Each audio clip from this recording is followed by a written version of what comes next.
ஆண்டவன் நல்லவங்களை சோதிப்பான் ஆனால் கைவிட மாட்டான், கெட்டவங்களுக்கு அதிகம் கொடுப்பான் ஆனால் கை விட்டுருவான். இது எவர்கிரீன் டைலாக்கு, பாட்ஷா படத்துடைய டைலாக்கு. இது ஏன் சொல்கிறேன் அப்படின்னா, நேற்று 31ஆம் தேதி முடிஞ்சு 1ஆம் தேதி பிறக்கிற அந்த நேரத்தில் புத்தாண்டு வாழ்த்தை வந்து எக்ஸ் வலைதளத்தில் ரஜினிகாந்த் அவர் சொல்லியிருக்கும் பொழுது இந்த டைலாக்கை போட்டிருந்தார். இந்த டைலாக்கை ஏன் அவர் அங்கே போட வேண்டும் அப்படின்னு ஒரு பெரிய பரபரப்புலாம் ஏற்பட்டது.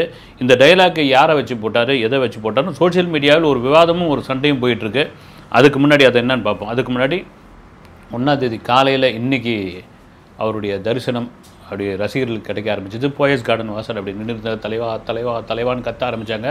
அப்படி வந்து விறுவிறுன்னு வந்து வீட்டு கேட்டாண்ட நிற்கிறவர் கொஞ்சம் தள்ளி வந்துட்டார்.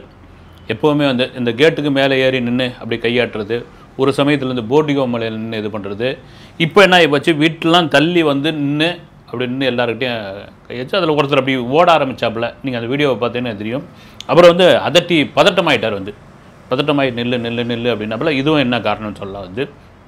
அப்புறமா முக்கியமாக இது வந்து கிண்டலுக்காக சொல்ல, நான் வந்து எம்ஜிஆர் படங்களில் பார்க்குறவங்களாம் இப்போ சொல்லுவாங்களாம் வந்து, தலைவர் வந்து பேசுகிறது தான் ஒரு மாதிரி பேசுகிறாரு, ஆனால் பாட்டெலாம் சூப்பராக பாடுறாரு அப்படின்ட்டு ஒரு இது வெள்ளந்தியாக சொன்னதா கிண்டலாக சொன்னதா இல்லைன்னு. ஏன்னா தெரியும் அவருக்கு வந்து அந்த குண்டடிப்பட்ட பிறகு அவருடைய குரல் வளம் வந்து பாதிப்பு ஏற்பட்டது. ஆனால் பாட்டு வந்து டிஎம் சௌந்தரராஜன் தான் அவருக்கு பின்னணியில் பாடினவர். ஆனால் எம்ஜிஆர் பாடுற மாதிரியே நினச்சிக்கிட்டு இருந்தாங்க. அதெல்லாம் மாரி எம்ஜிஆரை கொண்டாடுறது வந்து, இது ஏன் ரஜினிக்கு இப்போ வந்து சொல்கிறீங்க, இதெல்லாம் சேர்த்து இந்த வீடியோவில் பார்ப்போம். முக்கியமான ஒரு விஷயம் அதுதான், ஆண்டவன் நல்லவங்களை சோதிப்பான் கைவிட மாட்டான், கெட்டவங்களுக்கு வாரி வாரி கொடுப்பான் ஆனால் கைவிட்டுருவான் அப்படின்னு ரஜினி ஏன் பர்டிகுலராக ஜனவரி 1ஆம் தேதி இதை போட வேண்டும்? இப்போ யாரை வந்து ரஜினி சொல்கிறாரு? ஆண்டவன் நல்லவங்களை சோதிப்பான் ஆனால் கைவிட மாட்டான் அப்படின்ட்டு வந்து அஜித்துக்காக சொல்கிறாரா? அஜித்துக்கு ஆறுதல் சொல்லியிருக்காரா? குறிப்பாக இந்த விடாமுயற்சி மேட்டர் ரஜினிக்கு தெரிஞ்சிருக்குமா? ஏற்கனவே நிச்சயம் தெரிஞ்சிருக்கும். அதே லைக்காவில் தான் அவர் வந்து வேட்டையன், லால் சலாம் படங்களை பண்ணவர் வந்து, இல்லை சுபாஷ்கரன் கூட நேரடியாக பேசிகிட்டு இருக்கிறவர், அதெல்லாம் வந்து நிறைய உண்டு வந்து. இப்போ இந்த விடாமுயற்சி பஞ்சாயத்து அவருக்கு தெரியும், சினிமா இண்டஸ்ட்ரியில் என்னென்ன நடக்குது, எது எது எப்பப்போ அப்டேட்டில் இருக்குது, எந்த படம் வந்து ப்ரொடக்ஷனில் இருக்குது, யார் லைம்லைட்டில் இருக்காங்க, இது எல்லாம் வந்து ஃபிங்கர் டிப்பில் வச்சுருக்கக்கூடிய ஒரே நடிகர் வந்து ரஜினிகாந்த் தான். ஏன்னா ஒரு குறிப்பிட்ட வயசுக்கு அப்புறம் வந்து சினிமா ஒரு சில பேருக்கு போர் அடிச்சு போய்டும். இப்போ ரஜினி மாதிரியான ஒரு பாப்புலர் பணம் செல்வாக்கு உள்ளவர்கள்லாம் வந்து அடப்போதும் போயா நடிச்சது அப்படின்னு ஒரு தோரணை வந்துடும். இல்லைனா இது தெரிஞ்சு நம்ம என்ன ஆக போகிறோம், ஒன்றும் கிடையாது, ரைட், நம்ம பாட்டு கூப்பிட்றாங்களா நடிப்புமா, ஆக்ஷன் கட்டு சொல்கிறாங்களா நடிச்சுட்டு போயிட்டே இருப்போம் ரைட் அப்படின்ற அளவுக்கு இருக்கும். ஆனால் ஒவ்வொன்றத்தையும் கவனித்து ஒவ்வொரு பத்திரிகையில் வர செய்தி, இணையதளத்தில் வர செய்தி, ஏன் நம்ம பேசுகிற அந்த வீடியோ கூட பார்த்துக்கிட்டு இருக்காரு அப்படின்னு ஒரு நண்பர் சொன்னார் வந்து. அவர் பெரும்பாலும் வந்து ரஜினிகாந்த் அவருக்கு செல்ஃபோன் இல்லை, அவருடைய உதவியாளர் சுப்பையா அவருடைய ஃபோனை வாங்கி தான் அந்த யூடியூப் சேனலில் எல்லாம் பார்த்துக்கிட்டு இருக்காரு ஒரு வீடியோ அப்படின்னு ஒருத்தர் வந்து ரஜினி பார்க்க போனவர் சொல்லித்தார் வந்து. என்ன காரணம்னா, அப்டேட்டில் இருக்கிறது ஒரு பெரிய விஷயம் வந்து. அப்போது அப்டேட்டில் இருக்கக்கூடிய ரஜினிக்கு விடாமுயற்சி பஞ்சாயத்து ஏற்கனவே தெரிஞ்சிருக்குது. அந்த தெரிஞ்சிருக்கிறதுனால தான் அஜித்துக்கு ஆறுதல் சொல்கிற மாதிரி, எப்பா உன்னை ஆண்டவன் சோதிக்கிறான் ஆனால் கைவிட மாட்டான், அதை பற்றிலாம் கவலையப்படாத, 2 வருஷம் படம் வரல, இதை தாண்டி அப்படி வந்ததுன்னா நல்லா ஓஹோன்னு இருப்பேன்னு. சரி, கெட்டவங்களுக்கு வாரி வாரி கொடுப்பான் ஆனால் கைவிட்டுருவான்னு அவர் யாரையும் மீன் பண்ணி சொல்லலை. அந்த டைலாக் வந்து சேர்த்து தான் சொல்ல முடியும், ஒரே வரியில் சொல்ல முடியாது.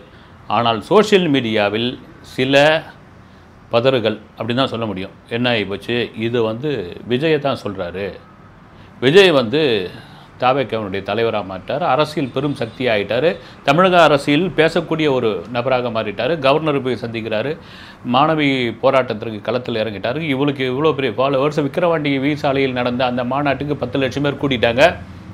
அப்புறமா அம்பேத்கர் நூல் வெளியீட்டு விழாவில் வந்து பேசுகிறாரு, அது பேசும் பொருளாக மாறுது.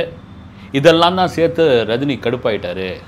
அதனால தான் வந்து கெட்டவங்களுக்கு வாரி வாரி கொடுப்பாரு ஆனால் கைவிட்டுருவார் அப்படின்னு தலைவர் சொல்கிறார் அப்படின்ற மாதிரி ஒரு விஷயத்தை இவங்க சேர்த்து அடிச்சுக்கிட்டு இருக்காங்க. இதெல்லாம் எந்த அளவுக்குன்னு தெரியல வந்து. ஏன்னா ரஜினிக்கும் விஜய்க்கும் என்ன வாய்க்கா வரப்பு தகராறா, அல்லது வந்து அண்ணன் தம்பி தகராறா, பங்காளி தகராறா, அல்லது சொத்து தகராறா, இல்லை ரஜினியோடைய வாய்ப்பை வந்து விஜய் பறிச்சுக்கிட்டாரா, விஜயோடைய வாய்ப்பை அவர் பறிச்சுக்கிட்டார், சூப்பர் ஸ்டார்னு ஒரு பஞ்சாயத்து வந்தது, அது முடிஞ்சு போச்சு. வாரிசு படத்தினுடைய ஆடியோ லான்ச்சில் சரத்குமார் ஏறி சூப்பர் ஸ்டார் விஜய்னு சொன்னார். அந்த விஜய்னு சொன்னதுக்கு வந்து ஏறி அவர் பேசும்பொழுது ஒரு மறுப்பு தெரிவிச்சிருக்கலாமே, இன்றைக்கும் சூப்பர் ஸ்டார் ரஜினி தான், நான் கிடையாது அப்படின்னு. ஆனால் அதன் பிறகு அதனுடைய சக்ஸஸ் மீட்டில், லியோ படத்தினுடைய சக்ஸஸ் மீட்டில் சொன்னது வந்து என்றைக்கும் சூப்பர் ஸ்டார் அவர் தான், என்றைக்கும் தளபதி நான் தான், என்றைக்கும் தலை அவர் தான் அப்படின்னு சொல்லி அதுக்கு ஒரு முற்றுப்புள்ளி வச்சாச்சு. இன்றைக்கி நடிகரை தாண்டி தாவேகாவுடைய தலைவராக ஒரு துணிச்சலான ஒரு இடத்துக்கு வந்தாச்சு. ஒரு 250 கோடி சம்பளம் வாங்குற நபர் வந்து அதெல்லாம் தூக்கி போட்டு இன்றைக்கி அரசியல் களத்துக்குள்ளதே 2026 அரசியல் எப்படி சந்திக்க போகிறார், ஒரு வெற்றியா தோல்வியா, மக்கள் ஓட்டு போடுவாங்களா ஓட்டு போட மாட்டாங்களா, டெபாசிட் இழப்பாரா, அதெல்லாம் ஓகே. அதுக்கப்புறம் தான் தெரிய ஆரம்பிக்க வந்து இப்போயே அவர் மீது பயங்கரமான விமர்சனங்கள்லாம் இருக்குது. இந்த நேரத்தில் ரஜினி அவரை பார்த்து ஆச்சரியப்பட தான் தோணும் வந்து. இப்போ நாம் வந்து ஒரு அரசியல் களத்துக்குள்ளே இருக்க வேண்டிய ஆள்.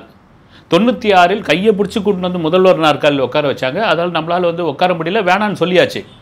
ஆனால் இந்த வயசில், இந்த சின்ன வயசில் ஒரு லைம்லைட்டில் இருக்கிற ஒரு நபர் இந்த சம்பளத்தை ஸ்கிப் பண்ணிவிட்டு அவர் எனக்கு சினிமாவை வேணான்னு அரசியலுக்குள்ளே வர்றதுக்கு ஒரு பெரிய தில்லு வேணும்னு நிச்சயமாக வேந்திருப்பார், பாராட்டியிருப்பார்.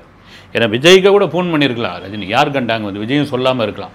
எதுக்கு சொல்ல வரேன்னா, இந்த டயலாக் இப்படி வந்து விஜய் அஜித்துன்னு பிரித்து இவங்க பேசிக்கிட்டு இருக்காங்க. இதையெல்லாம் மீறி இன்றைக்கி அந்த வீட்டு முன்னாடி போயஸ் கார்டன் வீட்டு முன்னாடி வழக்கமாக அந்த கேட்டாண்ட நிற்க வேண்டிய ரஜினி ஏன் கொஞ்சம் தள்ளி வந்து நின்று எல்லாரையும் வாழ்த்து சொல்லி உடனடியாக எல்லாரும் அனுப்பிச்சிடுங்க, ஏன்னா அந்த பேரிகேட்லாம் போட்டிருங்க, தள்ளி தான் எல்லோரும் அனுப்புங்கன்னு அதில் தள்ளி போன ஒருத்தரை வந்து பதட்டமாகி இங்கே வாங்க வாங்க வாங்கன்னு வருவது. அது என்னன்னு விசாரிச்சப்போ என்ன ஆகி போச்சுன்னா, இது 2024 பொங்கல் அன்னைக்கு இதே போல் தான் எக்கச்சக்கமான கூட்டம் வந்து ரஜினி ரசிகர்கள் அவர் வீட்டு முன்னாடி போயஸ் கார்டனில் வந்து தலைவா தலைவா தலைவா தலைவன் பொங்கல் வாழ்த்து சொல்ல வந்தவங்க பயங்கரமாக கத்தி, அப்புறம் அந்த அக்கம் பக்கம் வீட்டில் இந்த லெஃப்ட் சைடில் இங்கேருந்து ரஜினியோடைய இடதுபுறம் உள்ள ஒரு வீட்டிலேருந்து ஒரு அம்மா, வயதான அம்மா வந்து ரொம்ப குமரி தள்ளிட்டாங்க வந்து. என்னங்க எப்போ பார்த்தாலும் தலைவா தலைவா இறைவா இறைவா ஆண்டவா ஆண்டவான்னு கத்திக்கிட்டே இருக்கிறீங்க. ஒரு நல்ல நாள் இதுவுமா நாங்கள் வந்து சாமி கும்பிட தேவையா, நாங்கள் பிரார்த்தனை பண்ண தேவையா, பொங்கல் அதுவுமா வந்து உங்கள் சத்தம் தான் எங்கள் காதை புழக்குது, ஏன் இப்படிலாம் பண்ணுறீங்க நீங்கள் அப்படின்னு போல்ட தைரியமாக வந்து இது பண்ணாங்க. நாங்களும் தான் வரி கட்டுறோம், தர வரி கட்டுறோம், குழா வரி கட்டுறோம், எல்லாமே நாங்களும் கட்டிகிட்டு இருக்கோம். இந்த இடத்துல நாங்கள் குடியிருக்கிறதுக்கு எந்த வித இதுவும் இல்லையா, எப்போ பார்த்தாலும் இதுமாரி ஏன் தொந்தரவு பண்ணுறீங்க அப்படின்னு சொல்லியிருந்தாங்க. அது தவிர பார்த்தீங்கன்னா பத்திரிகையாளருமே உள்ளே வந்து கேமராவை போட்டுன்னு எங்கள் போட்டிக்கோலாம் வந்து நின்றுறீங்க நீங்கள். அந்த அம்மா இன்டர்வியூ கொடுக்கும்போது வீட்டு உள்ளே கொடுக்குறாங்கல்ல, இப்போ ஏன் வெளியே நின்று கேமரா போட்டுருக்கீங்க, போய் வீட்டுக்குள்ளேயே போய் எடுக்க வேண்டியது தானேன்னு சொல்லி கொந்தளிச்சாங்க. அப்புறம் அந்த வயதான அந்த பெண்மணி நிறைய வந்து சோஷியல் மீடியாவில் போட்டு வெளுன்னு வெளுத்திருந்தாங்க. அப்புறம் சில பேரும் கூட பேசியிருந்தாங்க, நீங்கள் உங்கள் ஏரியாவுக்குள்ளே சூப்பர் ஸ்டார் ரஜினிகாந்த் இருக்கிறது உங்களுக்கு தானே பெருமை. இப்போ நீங்கள் எங்கே இருக்கிறீங்க அப்படின்னா போயஸ் கார்டனில் இருக்குன்னு மொத்தமாக சொல்கிறத விட ரஜினி வீட்டு பக்கத்து வீட்டில் இருக்கிறேன், எதிர் வீட்டில் இருக்கிறேன், அப்புறம் வந்து சைடு வீட்டில் இருக்கிறேன் அப்படின்னு சொல்கிறது தான் சரியான ஒரு விஷயமா இருக்கும். அது உங்களுக்கு பெருமை தானே. ஆனால் இப்படி போட்டு நீங்கள் ஏன் கொந்தளிக்கிறீங்க அப்படின்னு ஒரு விதத்தில் சொன்னது. இன்னொரு விதத்தில் என்னென்னா, ரைட்டு இதே முன்னாள் முதல்வர் செல்வி ஜெயலலிதா அம்மா இருந்தபொழுது அந்த அம்மாவை இதை விட பயங்கரமாக ஒரு மிலிட்ரி ஏரியா மாதிரி தடை செய்யப்பட்ட பகுதி மாதிரி போயஸ் கார்டனை வச்சுருந்தாங்க வந்து. அப்படி ஒரு காக்கா குருவி கூட அந்த பக்கம் போக விடாமல் பார்த்துருந்தாங்க. அந்த சமயத்தில் ரஜினி பண்ண 2 சம்பவங்கள்லாம் ஞாபகம் இருக்குது, எல்லாருக்கும் தெரிஞ்சிருக்கும். ஒன்று வந்து காரவட்டை இறங்கி நேராக ஸ்டெல்லா மேரிஸ் காலேஜ் பக்கத்தில் இருந்த ஒரு கடைக்கு போய் ஒரு தம்மை பற்ற வச்சு அப்படி ரோட்டில் நின்றுட்டார் ஒரு பாட்டுன்னு.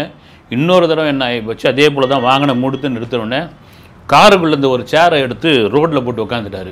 அப்புறமா அவங்களுக்கும் செல்வி ஜெயலலிதா அவர்களுக்கும் சூப்பர் ஸ்டார் ரஜினிகாந்துக்கும் ஒரு பெரிய பனிப்போரே நடந்து அதன் பிறகு கல்யாண பத்திரிகைலாம் வச்சு அப்புறமா சரியாகி போச்சு. இப்போ என்ன ஆகிப்போச்சு, அந்த மாதிரியான ஒரு பிரச்சனைகள் அக்கம் பக்கத்தினருக்கு வந்துட போகுது அப்படின்றதுக்காக தான் ரஜினிகாந்த், ஏன்னா இது ஒன்றும் தவிர்க்க முடியாது. இந்த கடந்த டிசம்பர் 12ஆம் தேதி கூட, எப்போ நான் இங்கே இல்லை, கூலி படத்தினுடைய ஷூட்டிங்கில் இருக்கிறேன், தயவுசெய்து யாரும் வந்துடாதீங்க அப்படின்னு ஒரு அறிவிப்பு கொடுத்த பிறகும் அந்த போயஸ் கார்டனுக்கு அந்த ராகவீரா அவன்யூக்கு அவ்வளோ பேர் வந்திருக்காங்க. அப்புறம் அவங்கள திருப்பி அமைச்சிருக்காங்க. இந்த முறை அந்த மாதிரியான விஷயங்கள் எதுவும் அக்கம் பக்கத்தினருக்கு வந்துடக்கூடாதுன்றதுக்காக இமீடியட்டாக கொஞ்சம் தூரம் தள்ளி வந்து பார்த்துட்டு, தயவுசெய்து இங்கே நிற்காதீங்க, கிளம்பிடுங்க, ஏன்னா நீங்கள் பார்க்க வந்தீங்க, வாழ்த்து சொன்னீங்க, வாழ்த்து ஏற்றிக்கிட்டேன், நன்றி, உங்களுக்கு என்னுடைய வாழ்த்துக்கள். அதே சமயத்தில் இங்கே வந்து நிரந்தரமாக இங்கே உட்காந்துன்னு குடியிருக்க வேண்டாம், இங்கே வந்து சோறு தோண வேண்டாம், வந்தீங்களா பார்த்தீங்களா கை கொடுத்தீங்களா விஷ் பண்ணிங்களா கிளம்பிடுங்க அப்படின்னு சொல்லி அமைச்சது வந்து மிகப்பெரிய நாகரிகமான ஒரு விஷயம் அது. ஏன்னா கண்டிப்பாக வந்து சொல்லுவாங்க வந்து அக்கம் பக்கம் வீட்டுக்காரங்களை வந்து நம்ம பகைச்சிக்கூடாது, அக்கம் பக்கம் வீட்டுக்காரங்களோட ஒத்து போகணும். அது சூப்பர் ஸ்டாராக இருந்தாலும் சரி, சாமானியமானவர்களாக இருந்தாலும் சரி வந்து அது ரைட்டு. இதெல்லாம் தாண்டி இந்த முறை இந்த புத்தாண்டுக்கும் அவர் என்னென்னா இந்த ரசிகர்களை சந்திக்க வேணாம் அப்படின்ற மாதிரி ஒரு பிளான் பண்ணதாக ஒரு தகவல் வந்து. அதே சமயத்தில் 2024 அதை தாண்டி 25 தனக்கு முக்கியமான ஒரு வருடம். என்ன காரணம்னா, 2024இல் வேட்டையின் படம், லால் சலாம் படங்கள் எதிர்பார்த்த அளவுக்கு வெற்றி ஆகலை. லால் சலாம் படம்லாம் வந்து ஒரு பயங்கர தோல்வி படம் ஆயிடுச்சு. வேட்டையெல்லாம் அதெல்லாம் பெரிய அளவில் எதிர்பார்த்து ரஜினி மேலே கொண்டு வந்து இந்த சமுதாய திணிப்பு, சமுதாய கருத்து இதெல்லாம் பண்ணி அவரை வந்து எலியாக வச்சு பரிசோதனை பண்ணி அந்த படத்தை எடுத்தது உண்மையிலேயே ஒரு அப்பட்டமான ஒரு ஸ்கேம் கூட சொல்லலாம். வந்து சரி, ஓகே, எடுத்து முடிச்சாச்சு, அது ஒரு இதுவாகி போச்சு. அதுக்கப்புறம் வந்து என்னென்னவோ பேசியிருந்தாங்க, ரைட்டு. அது இது கூட சொல்லலாம், ரஜினி ஏன் கதை கேட்கும்போது அவருக்கு தெரிஞ்சிருக்காதா அப்படின்லாம் கேட்டிருக்கலாம். வந்து ஒரு நம்பிக்கை தான், ரைட்டு. ஜெய் பீம்னு எடுத்த ஒரு டைரக்டர் தன்னை வச்சு வேட்டைன்னு ஒரு படத்தை அதன் மூலிமா ஒரு சமுதாய கருத்தை சொல்கிறாரு. செஞ்சு தான் பார்ப்போமேன்னு பார்த்தாரு. இதெல்லாம் மீறி இந்த 2025 தான் வந்து கூலி, ஜெயிலர் 2 2 படங்கள் வரதுக்கான வாய்ப்பு இருக்குது. கூலி ஆல்ரெடி வந்து கன்ஃபார்ம் ஆகிடுச்சு வந்து இந்த வருடம். ஜெயிலர் 2வும் கூலி முடிஞ்சவுடனே அதனுடைய படப்பிடிப்பு ஆரம்பிக்க போகிறாங்க. இந்த 2025 ஒரு ரசிகர்கள் கொண்டாடக்கூடிய, தன்னுடைய ரசிகர்கள் கொண்டாடக்கூடிய ஒரு வருஷமாக இருக்கணுன்றதுக்காக தான் இன்றைக்கி வந்து அவங்கள மீட் பண்ணுது அப்படின்ற ஒரு தகவல் இருக்குது. அதே சமயத்தில் தான் தள்ளி வந்து என்னை வாழ்த்து சொல்லிட்டு கிளம்புங்கம்மான்னு சொன்னதும் கூட. இன்னொரு பக்கம் கூலி படத்தினுடைய படப்பிடிப்பு மிக விறுவிறுப்பாக நடந்து கொண்டு இருக்கிறது. ஏன்னா ஓய்வே இல்லாமல் நடந்துக்கிட்டு இருக்குது. இந்த உடல்நிலை பாதிக்கப்பட்ட பிறகு இவர் வெறும் கிரீன் மேட்டில் தான் நடிக்க போகிறாரு, அவுட்டோர்லாம் போக மாட்டார்ன்ற மாதிரியான விமர்சனம் இருந்தப்போ எந்த அவுட்டோர்லேருந்து போவாங்கன்னு சொல்லி ஜெய்ப்பூரில் போய் அமீர்கானோட நடிச்சிட்டு வந்ததாப்பில் இப்போ ஸ்ருதிஹாசன் ஒரு இன்டர்வியூவில் பேசியிருந்தாங்க. வந்து கிறிஸ்மஸ் அதுவுமா வந்து நான் கூலி படப்பிடிப்பில் தான் இருந்தேன், அவ்வளோ வைப்பாக இருந்தது. நீங்கள் பண்டிகை காலங்களில் ஒரு படப்பிடிப்பில் இருக்கும் பொழுது ஒரு வீட்டில் இருக்கிற மாதிரி ஒரு உணர்வு ஒன்று இருக்கும். காரணம் என்னன்னா, அந்த படப்பிடிப்பு குழுவை சேர்ந்த ஒரு லைட்மேன்லேருந்து, ப்ரொடக்ஷன்லேருந்து, அப்புறம் அங்கே இருக்கிற அசிஸ்டன்ட் டைரக்டர், அசிஸ்டன்ட் கேமராமேன் எல்லாரும் சேர்ந்து அந்த பண்டிகையை கொண்டாடும்பொழுது அவ்வளோ சூப்பராக இருக்கும், எல்லோரும் ஒன்றா இருக்கும்போது. அப்படி தான் அந்த கிறிஸ்மஸ் அன்றைக்கி பார்த்திங்கன்னா அப்படி இதுவாக இருந்தது. ரஜினி சார் எல்லாரும் அப்படி கூப்பிட்டு வச்சு, அதுங்கிற சீனியர் கேமராமேன், அப்புறம் சார் சீனியர் லைட்மேன், இவங்களெல்லாம் கூப்பிட்டு பேசுனது, எப்படி இருக்கீங்க ஏதுன்னு கேட்டது, அங்கே கேக் வெட்டினது, எல்லாருக்கும் அதை பரிமாறினது, எந்த பாகுபாடும் இல்லாமல் இவங்க உயர்ந்தவங்க, இவங்க தாழ்ந்தவங்க, அந்த மாதிரியான பாகுபாடு இல்லாமல் கேரவனுக்கு வெளியே ஒரு சேர் போட்டு உட்காந்துக்கிட்டு அவ்வளோ அருமையாக சர்வசாதாரணமாக பேசுனது வந்து ரொம்ப இதுவாக இருந்தது. இது எல்லாம் தாண்டி நான் லோகேஷ் கனகராஜ் டைரக்ஷனில் ஒரு படம் நடிக்கணும்னு ஆசைப்பட்டேன். ஏற்கனவே ஒரு குறும்படத்தில் நடிச்சிட்டாங்க 2 பேருமே, அது பெரிய விமர்சனம்லாம் ஆச்சு. வந்து அவருடைய டைரக்ஷனில் நடிக்கணும்னு ஆசைப்பட்டேன். அந்த படம் வந்து ரஜினி சார் கூட நடிக்கக்கூடிய ஒரு படமாக எனக்கு அமைஞ்சது வந்து என்னால் மறக்க முடியாத ஒரு விஷயம். ரஜினி சார் எங்கிட்ட பேசுனது, நான் அவர்கிட்ட பேசுனது, ஒரு அப்பா மகள் மாதிரி பேசிக்கிற ஒரு விஷயங்கள்லாம் வந்து நிறைய இது வந்து எனக்கு பெரிய இதுவாக இருந்தது. காட் கிஃப்ட் வந்து நிறைய அட்வைஸ் கொடுத்தாரு அப்படின்லாம் சொல்லிவிட்டு இந்த படம் வந்த பிறகு அவ்வளோ வைப்பாக இருக்கும். என்னுடைய கேரக்டர் என்னன்னு நான் இது வரைக்கும் வாயாக திறக்க மாட்டேன். ஏன்னா ரஜினியோடைய மகளாக நடிச்சிருக்காங்க அப்படின்ற மாதிரி, கமல் மகள் ரஜினியோடைய மகளாக இந்த படத்தில் நடிச்சிருக்காங்கன்றாங்க. இது எல்லாம் மீறி கூலி ஒரு தங்கம் கடத்தலை மையமாக வச்சு எடுக்கிற படம். இது முக்கியமாக லோகேஷ் கனகராஜுக்கு மிக மிக முக்கியமான படம்னு சொல்கிறதுக்கான காரணம் என்னன்னா, லியோ படத்தின் மீதான விமர்சனம் இந்த வாட்டி அடிச்சே தீரணும்னு. இந்த படத்தில் நிச்சயமாக எல்சியூலாம் கிடையாது, எல்சியூ, எல்ஐசி, ஏயுசி எதுவுமே கிடையாது. இது முழுக்க முழுக்க ரஜினி படமாக இருக்கும் அப்படின்னு மே மாதம் விடுமுறை கொண்டாட்டமாக இந்த படம் வரப்போகிறது. இந்த படம் ரிலீஸ் ஆன பிறகு ஜெயிலர் படத்தினுடைய அறிவிப்பு வரும். அந்த ஜெயிலர் படம் ஒருவேளை தீபாவளி ரிலீஸ் ஆக கூட வந்தால் வரலாம். அதனால்தான் 2025 தன்னுடைய ரசிகர்களுக்கு வாழ்த்திலிருந்து, அவருக்கு வாழ்த்து சொன்னதிலிருந்து, வாழ்த்தை பெற்றுக்கொண்டதிலிருந்து ரஜினிகாந்த் இன்று துவங்கி இருக்கிறார். அடுத்த வீடியோவில் சந்திக்கிறேன். நன்றி.